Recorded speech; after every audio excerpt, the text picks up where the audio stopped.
नीटचा घोटाळा झाला, किती विद्यार्थी बसले होते? 23-24 लाख. जागा किती? 2 लाख. बसले किती? 24 लाख. आणि काय करणार एवढे डॉक्टर?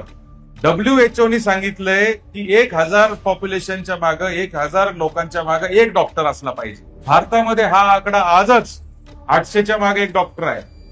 आणि जेव्हा हे डॉक्टर होऊन बाहेर पडतील बाकीचे, तोपर्यंत हा 600-700 पर्यंत आकडा आलेला असेल.